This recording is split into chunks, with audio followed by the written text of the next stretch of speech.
Hi everybody, and welcome back to our YouTube channel. Today I wanted to take professionalism and put it into a more global scope. And as you work as an interpreter, you want to get paid. You're worth it. Your services are valuable. But in order to do that, you have to, in my opinion, think beyond the encounter. And so there's 5 key areas that we think that interpreters need to consider when doing the work beyond the encounter. So the first one is obviously facilitate communication. That's our job as interpreters, is to make sure that there's good communication flow and everything's clear and exact between provider and patient. But there's 4 other roles that are really important. The first one is the administrative role. In order to have a business, in order to get paid, in order to do the things that you need to do to make this a career, you have to think about the full scope. And the full scope in thinking beyond the encounter is from the very first minute somebody thinks, hey, I want to work with that person. And so from the time they think about you to the time they get paid, that's the full scope. So in the administrative role, you have to think about how you're going to collect your data, how you're going to do your billing, how you're going to report your hours, how is the experience going to go? Is it going to be timely? What's your cycle? You really have to think about that full scope and be able to collect and report the data necessary to be seen as a professional and get paid. The next one is logistics. You could be the best interpreter in the world. You could have all your vocabulary. You could know all of your procedures, your process. You could be flipping back and forth, no breaks, good memory retention. But if you're not able to get to the appointment on time, nobody's going to know how great you are.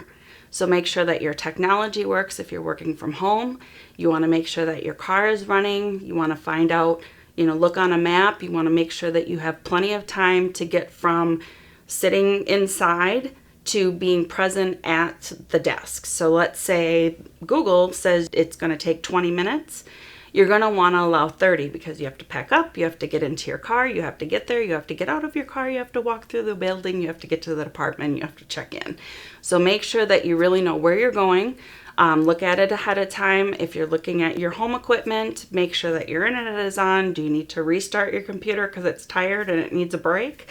Is your phone working? Is it quiet? You really need to be able to look at the logistics of the business in order to make sure people can see how fantastic you are. The next thing is customer service. A lot of times people get into the nitty-gritty of this and say, well, I can't help, or I can't do this, or I can't do that because it's not my role as an interpreter. You most definitely can provide customer service as an interpreter, and you can do so within the context of your role, the code of ethics, and the expectations that you have. Customer service is about making people feel good about their experience. It's kind of like going and sitting down for me at a restaurant, right? I like waitresses that are attentive, that make sure my coffee's filled, but I don't want them to sit down with me and have dinner with me. But I also don't want them to abandon me so that when I need something, I'm having to flag them down and look. So it's really kind of finding that balance between doing too much and beyond your role and scope, and not doing enough and staying within a little box and making people feel uncomfortable. Finally, putting all of this together, we have a motto here at Connecting Cultures, and my team probably just gets really annoyed with me, but I really call it a team. I think that the customers are a team because together everyone achieves more. We're not an island. This doesn't depend on one person. A successful interpreting encounter depends on the collaboration of the whole. So it's important to remember who you're working for, who you're representing, what your environment is, and really being collective in knowing, do I need to submit my hours? Do I need to push these buttons? Do I have to submit an invoice? What is it that you need to do?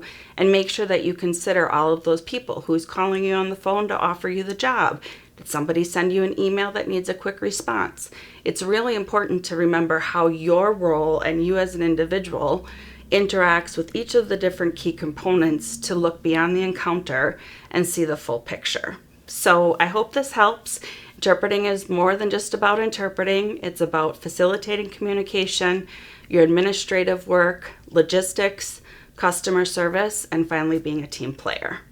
If you like this video, be sure to like, comment, and subscribe. Thanks very much for watching, and have a great day, guys.